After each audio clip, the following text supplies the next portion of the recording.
Hey guys, Cartoon Gamer here, and as you can probably tell by the title, this is something pretty special. I wanted to do something special for the final video for this year's Pokemon, something that I have never done before. And I kind of subtly alluded to this video with music choices, certain video footage, and I don't think anyone picked up on it, but I won't waste any more of your time. Without further ado, here's an interview I never thought would happen. An interview with the original voice of Professor Oak, Stuart Zagnit. Enjoy. Hey there folks, Malik here, and we're doing something a little bit different today. My first ever interview, and we have a very, very special guest kicking it all off. A very appropriate guest, I might add. He's an actor who's worked in every area that you can think of. Cartoons, anime, live action. He's even been on Broadway and off-Broadway a couple times. I don't know about off-Broadway, but my info on that might be a bit off. But he's also one of the original voices from the Pokemon anime, being heard in the very first episode, no less. You may know him best as the original voice of Professor Oak. Please welcome Mr. Stuart Zagnit. Hello there. Nice to be visiting with you. Oh, it's so nice to have you. I just want to say thank you for lowering your standards to talk with me on this little interview. Not a problem. I can't believe it. I mean, I'm gonna try my best not to gush too much because I'm just huge Pokemon fan of just video games, anime, and this is a dream come true for me. But well, my pleasure. So, to start off, I guess, general acting questions, like, first off, I wanted to ask, like, how did you get into acting and later voice acting? Like, what drove you to be an actor, and how did you eventually make your way onto Pokemon? I guess I would have to say that I was very influenced by movie comedians, television comedians, and by that, as at a very impressionable age, I was watching Jerry Lewis movies. Mm-hmm. I would see Abbott and Costello and Laurel and Hardy and the Three Stooges, and there was something about grown people making people laugh that really seemed to pique my interest, and I think I just always it was a great tension breaker to find the funny spot. It made life a little more copable. So I think I always leaned towards trying to find something unusually funny that would sort of break the tension. And I used it well. I used it in my family. I used it at school. And it just became a way of life for me. So I think those influences, I remember setting up my living room, sort of moving the furniture around and seeing how many pieces of furniture I could do pratfalls over. I could bump into, trip, fall, and it just was like an exercise. Whereas, that was a kind of like it was stimulating for my brain and for my body at the same time. And I think I've always liked a little bit of physical comedy, but then I learned also you can use your voice and your sense of humor, and it serves you well in many different ways. So naturally, I found an acting teacher who opened up an acting class business in my hometown. I was like the first person to sign up. Mm-hmm. I was always looking for whatever school plays were available to do. I was the only sixth grader in the 8th grade Christmas play. Oh wow! Because they were short on people that could be singing Snowman, and I fit the bill. And then blacked out my teeth and sang "All I Want for Christmas Is My Two Front Teeth." And then, I wound up taking it more seriously. I acted in all the plays in high school. Uh-huh. I went to college and actually majored in speech theater in college, and I got a lot of acting experience then. And literally, by the time I was graduating, I was already in my first showcase in New York. So, wow. So I just sort of kept in that in that direction. Started doing some children's theater, touring, doing regional theater, summer stock, and little by little worked myself up. And yes, I did do off Broadway. I did way off Broadway stuff that was, in little what we call little black box theaters that hold like 99 people or less. Right. And then started getting some really nice higher profile jobs, some nice national tours. I got to be the last Seymour in the original off-Broadway production of Little Shop of Horrors, Wow. which was very No exciting way. for me at the time, and still one of my fondest memories. And then I went on to do like 6 Broadway shows, including Newsies and How the Grinch Stole Christmas and Seussical, the musical. Lesser-known musicals like The Wild Party, The People in the Picture. Wicked, and right? Pardon? You also did one called Wicked, right? Wicked. I did the national tour of Wicked. Wow. I played the Wizard of Oz for 15 months all over the country. So some of your listeners may have seen me in that tour. I remember. Yeah. Sorry. What were you going to say? No. I was just going to say that. Sorry, I don't know which one of us. I was just going to say that I remember seeing, like, when I used to live in Toronto, there were, like, posters for, like, Wicked in the area, but I wasn't sure if you were part of that production or not. Maybe? No, I didn't do Toronto. I did pretty much in the continental United States. So as far west as, let's see, San Francisco, down to Costa Mesa, California. We went down to New Orleans and Charlotte, North Carolina, and then we did the Midwest. And I think I did just as far north as Providence, Rhode Island. So the way the tour just continues constantly. So it maps out different areas of the country. And sometimes it takes 3 or more years for it to return back to some of these other cities. But it eventually gets all around the country. And I think it's on its way. I think it's heading up to Toronto. If it's not there now, it may be on its way up there. So, but I'm currently not in the show. But I did the show for 15 months, and hopefully they will have me back, and I'll be with them again at some point. Well, I'd definitely take a look at it if you were in it. Well, thank you. I love doing it. It's a great show.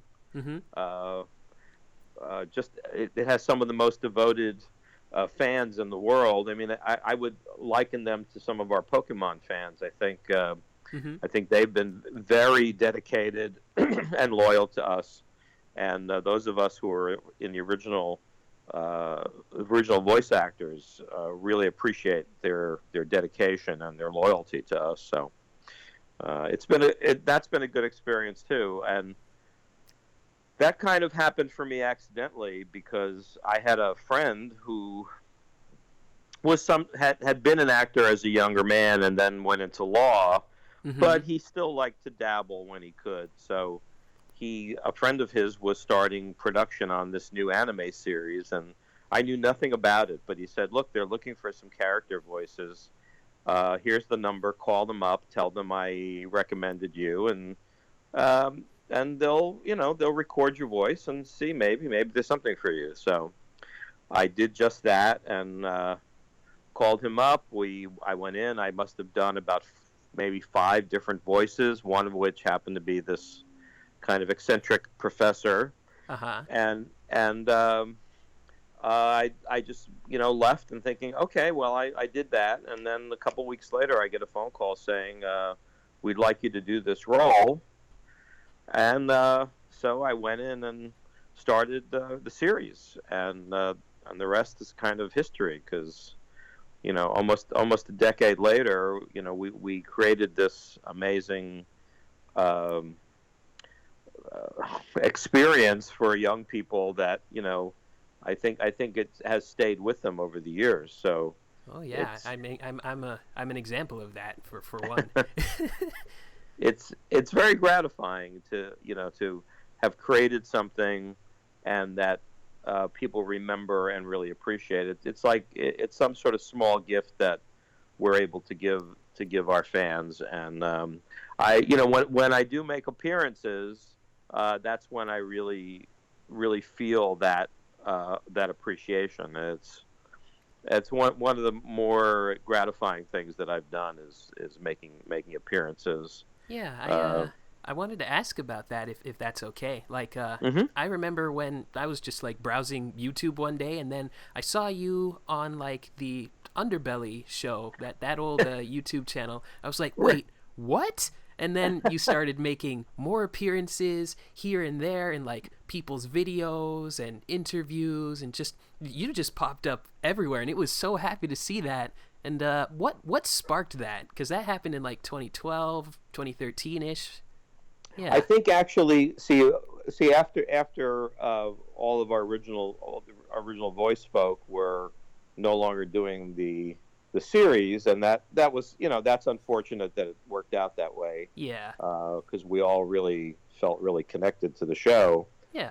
Um, I kind of dropped out for a while, Mm-hmm. and I think Underbelly were the first group to really kind of track me down, and I wasn't sure who they were, and I wasn't sure if this was something I should do, but they were very persistent and they were funny, and they sort of talked me into it. So we figured out a way that I could go.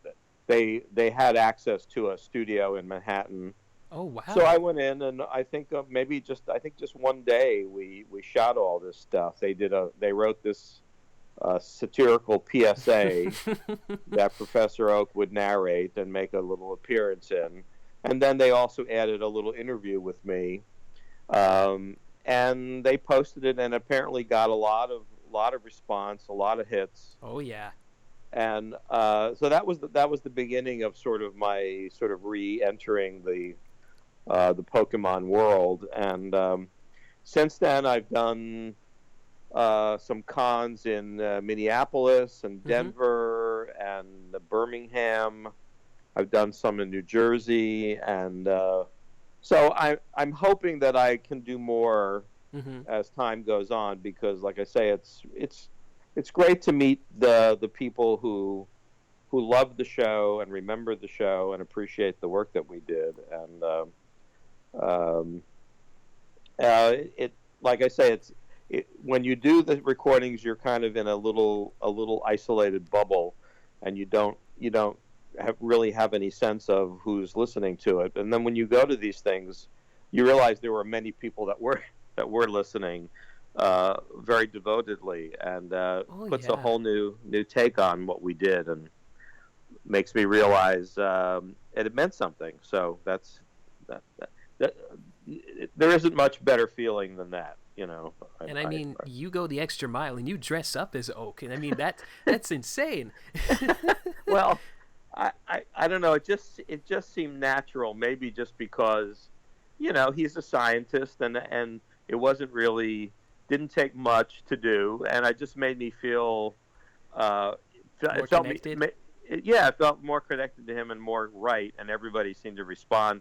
Occasionally, I'd see somebody in the hallway would go, "Oh, that's a good cosplay outfit," and then somebody go, "No, he's the real one. He's he's it," which was Oh. fun. That was fun to sort of, and people, when they meet me, it's like I always say, like, no matter how old the person is, they all kind of turn into a 10-year-old, and because it's sort of like the when it really first really entered their experience, and it has such an impact on them, and people start to shake, and they want hugs and photos, Mm-hmm. and it's not uncommon for someone to say to me, you were my whole childhood, and Yeah. that's an amazing statement, that kids really identify their growing up with that show, and a lot of them just have a lot of affection for Professor Oak. I mean, I think he's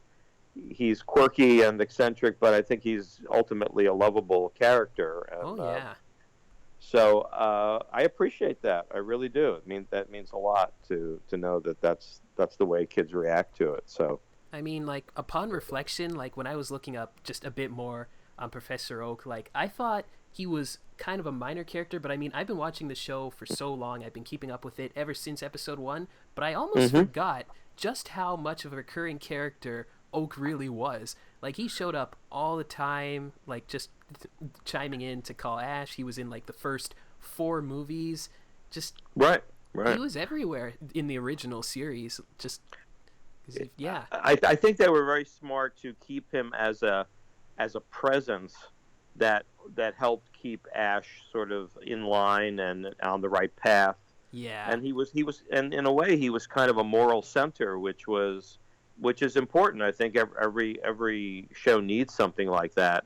But they did it in a way that wasn't preachy. They did it in a way that always Yeah. had a sense of humor, and that's a credit to the production values that we had during those first nine years or so, because there was a lot of quality control that went into it, and we took the fun very seriously, and I think it really paid off. Yeah, it really Uh, did. Like, I remember a more personal story for me. Like I really liked Professor Oak, and I remember when I first got Pokemon, the first movie on VHS. They had they added that one of those Professor Oak monologues from the Japanese version into the actual movie, and I remember me and my brother were just like, "Oh my goodness, it's Professor Oak in the movie!" And he's talking about like what's gonna go down, and he was talking to like an Alakazam where he was like, "You don't need to be a psychic Pokemon in order to see into the future, isn't that right, Alakazam?" Alakazam like uses his psychic powers to take off Oak,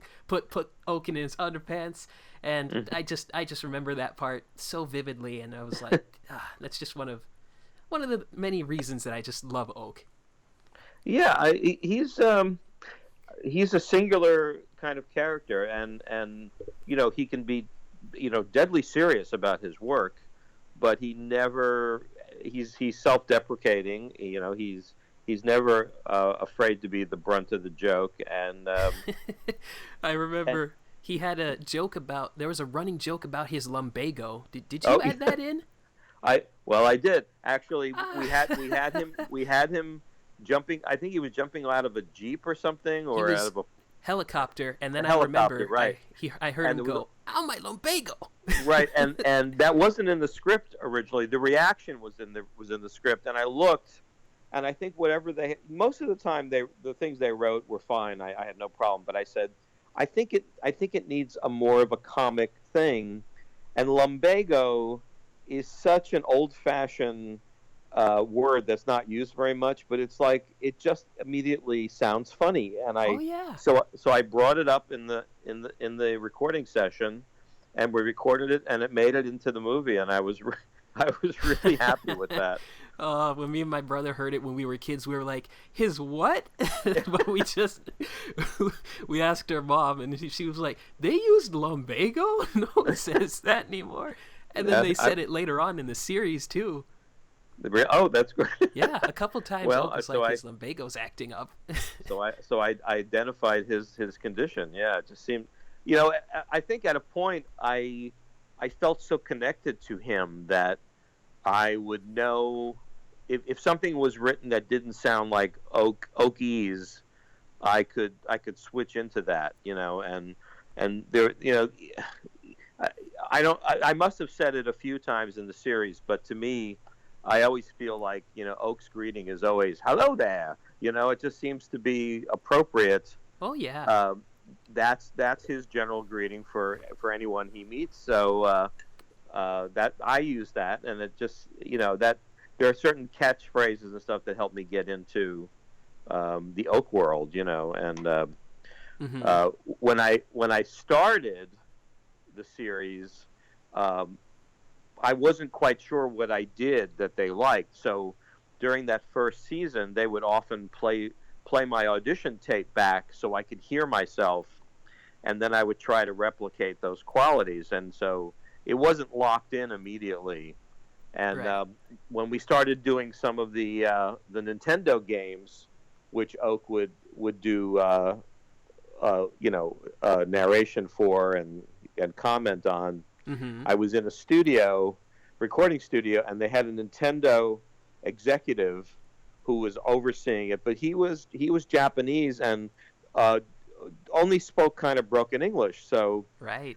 I was working away, putting words down, and all of a sudden he interrupts me, and he gets on the microphone and he goes, "No, no, no, no." He says, "More Oaky," and Oh yeah. I didn't initially understand what he meant. And then I thought about it, and I went, "Oh, oaky, like sort of crackling, sort of a little bit of a scratchiness." And then, the funny thing is, this man who didn't speak very good English actually wound up, giving me the kind of keys that sort of locked in the voice for me. So once I was through that, then I could slip into it automatically, and then it was like the easiest thing in the world. And yeah. Oh, and wow. fun. We had a lot of fun in the recordings. I mean, the only thing, we probably would have had more fun if we had all been in the same room at the same time. But traditionally, they would always record every voice track separately. Right. So I would be in there, and sometimes there were what we call scratch tracks, where the producer or somebody else would just put down a voice track, which would be replaced by the actual voice actor later. Yeah. And then I would fill in mine. So we never really had sessions where we were all in the same room at the same time. One of the first cons that I did post-Pokemon was also with Veronica Taylor, who's the original voice of Ash, and Eric Stewart, Brock. and who was Brock and James. Bunch of Pokemon. So we did a panel at this con where all three of us were at a table together, and it was one of the most entertaining things I've ever done, because we never had a chance to actually sit next to each other and talk to each other. So we'd slip in and out of character, and we'd talk as ourselves, we'd talk as the characters, and it was really fun. I mean, I don't know if somebody ever made a recording of that, but man, it was one of my most memorable moments with them. And I hope we get to do that again at some future cons. That would be great. Sure, maybe do some sort of a reunion con, would be great for us. Yeah, that'd be great. I did want to ask, like, speaking of, like, recordings and stuff like that, I remember there was, like, the Pokemon Christmas Bash album you did. Oh, yes. Oh, yeah.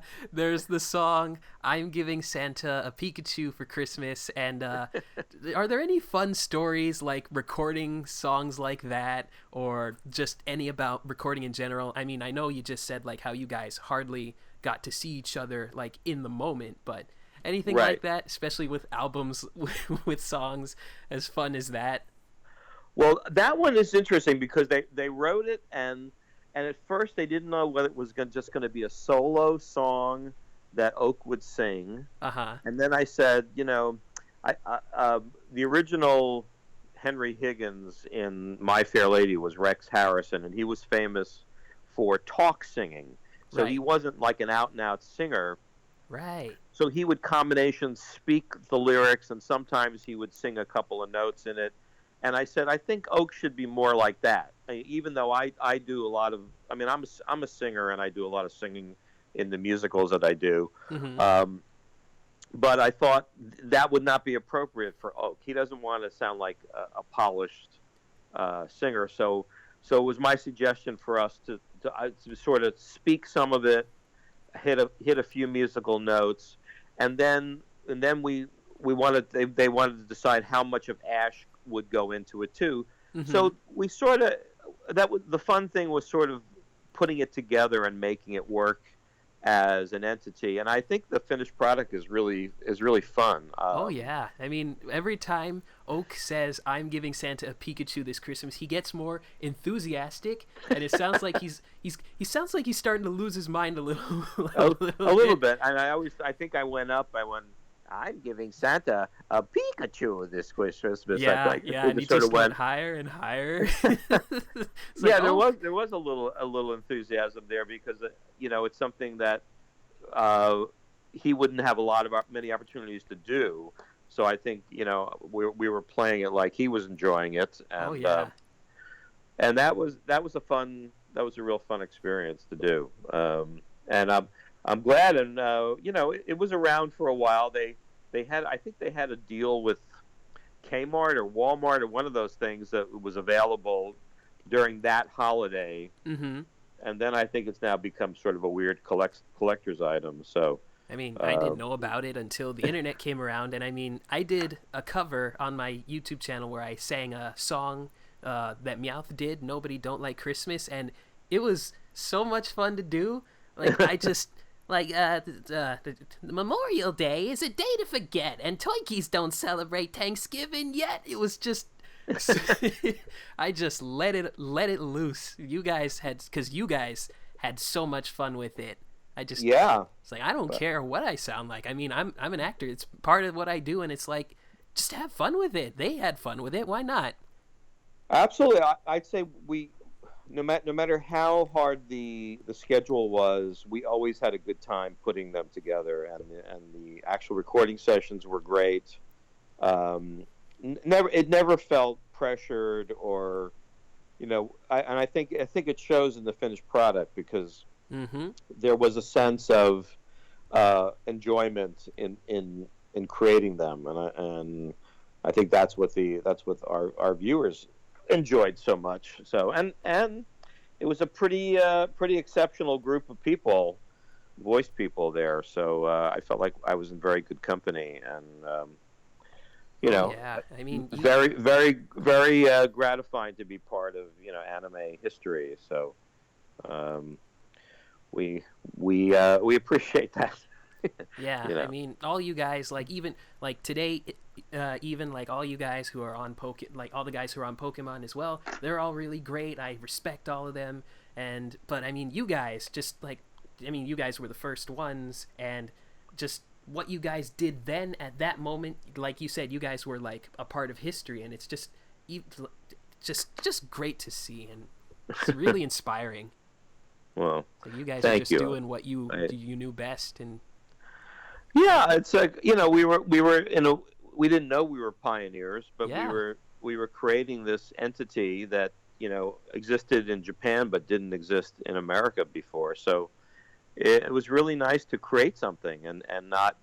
I didn't have to worry about copying the original, because there was no way I could replicate that, and it was in a different language, and so it was a chance to really create a personality for ourselves, and I loved it. I loved sort of embracing him and the Pokemon world and wherever it took us. So. Right. Every episode was an adventure. And I wanted to ask about, like, now I know, like, a lot of the other voice actors on the show have played like multiple characters throughout its run, but in your case, you only did 2 other voices. On the original run, you were the voice of Koga, the gym leader, and why? I just wanted to ask, before I get to the other voice, why was it that you only did 2 characters throughout the show's original run? Was it just because you were busy with other things? And well, that you'd have to talk to the original, producers and directors, because I certainly could have done more. Whether they didn't want to overuse me, or they really liked the connection that I had as Oak. That's one I never really will know the answer to there, but you did audition. Occasionally. A lot of stuff was done in house, and there were people that were there on a more regular basis, because some of the directors also did voices. Right. There was some overlap going on, so some of those things got divvied up before they actually had a big audition for it. I certainly would have liked to have done some of the other series as well, but I did do in Winx Club. I was the father in Winx Club, the original version. Yeah. You were in Slayers. Slayers. There was one that ran briefly called Chaotic. Oh yeah, I remember Chaotic. And I had a character named Bodil, which I really loved. He was kind of a comic evil character, and he just had kind of a whiny little voice like that, and I just really loved doing something that was totally different, and not Oak at all. Right. And then a couple seasons ago, they had me back to do a different professor. Mm-hmm. Cedric Juniper, his name is. Juniper. And, yes. Oh, sorry. That was like a 1-season arc, and who knows? I might turn up again. No one could see the future, but yeah. But I wanted to ask, like, since, like, I remember when the voice actors, like, when Pokemon switched back to, like, DuArt, all the old voice actors started coming back, and then when Black and White came around, and then Cedric showed up, I remember I was hearing his voice, and I was like, oh my God, they did not. You're kidding me. They got, this is like some crazy in-joke. Like, is there any interesting story of how you got the role of Cedric?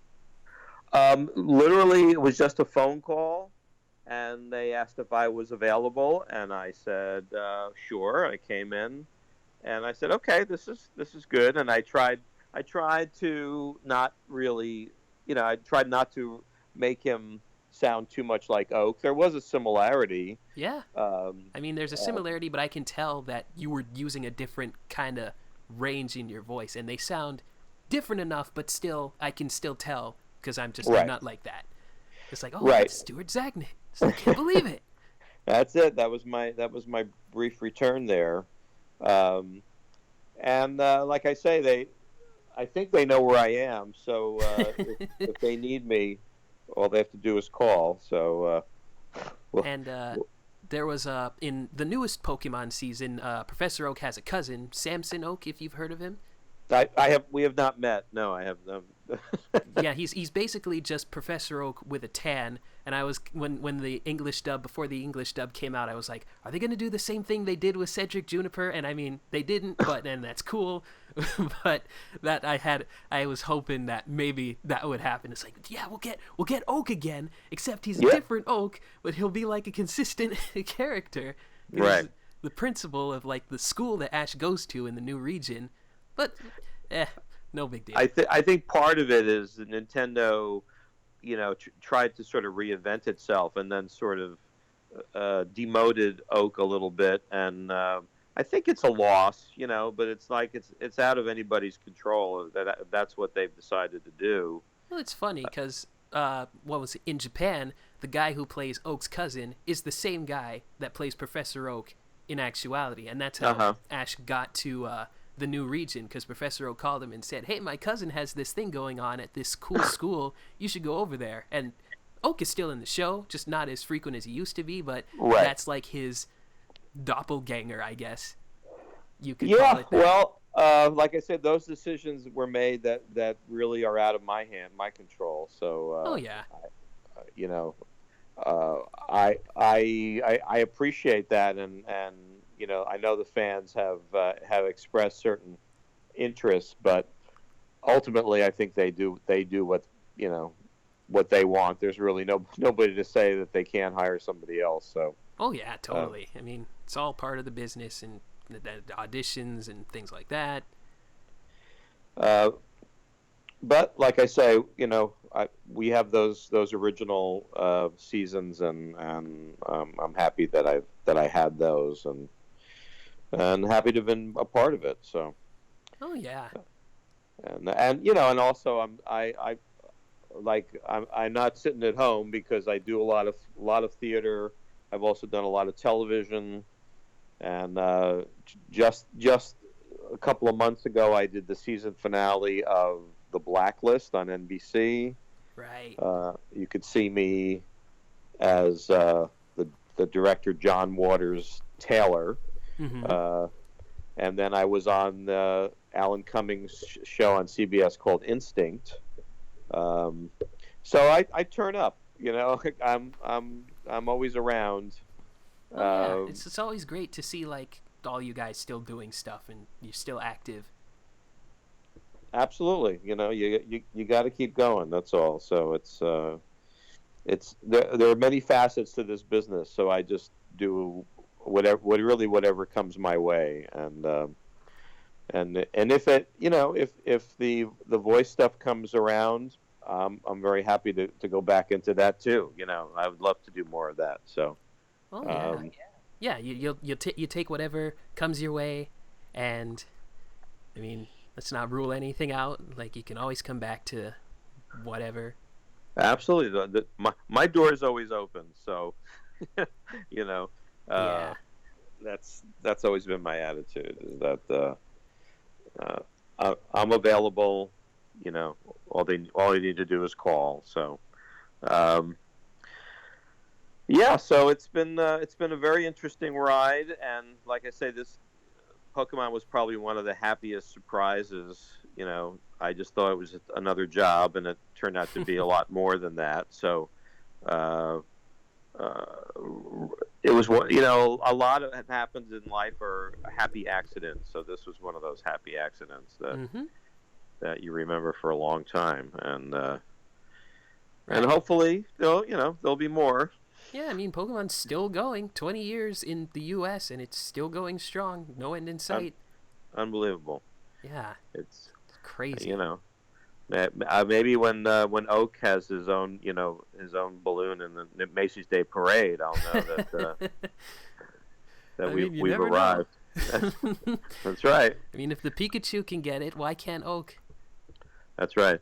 I just was sad that he never got his action figure, because you always want to have a character that has an action figure. So I'm actually Yeah. having one made. So it's You would think that Oak, of all people, would at least have something out there. I mean, he's the professor. yeah. The biggest surprise was going to the Nintendo store in Japan, in Tokyo, Uh-huh. and looking through it, and the only thing they had of his was I think they had a little figurine that was maybe an inch tall, What? and it was like, I went, really? I mean, you That's know, it? Ash had like a 9-inch, figure that with movable limbs, and I thought, wow, that what's so hard about that? They could do that with Oak. So, Yeah, I mean, but come on. Huh. so I'm having one commissioned right now. I'm having one that I can put on my mantle or someplace. So, Oh, that should be good. I'd like to see that when it's done. and what's nice is that at some of the cons I go to, there's a lot of the fans that bring fan art and stuff, and Yep. that's always nice too when they bring me pictures that they made, and that's a good feeling as well. So there's it's always a nice experience to uh, feel their enthusiasm for the work that we did. So, um, Oh yeah, absolutely. I did want to ask, like, I think you already went into the Broadway stuff. What are some of your, like, just expand just a little bit further on what got you into theater acting, unless you already did, or.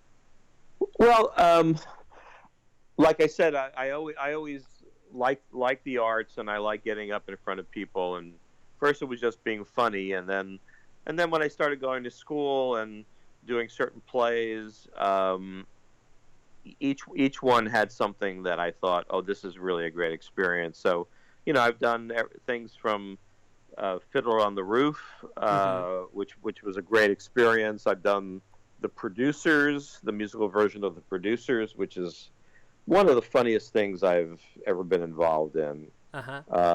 And like I mentioned, Little Shop of Horrors, Yep. Newsies was a big crowd pleaser. What a great show!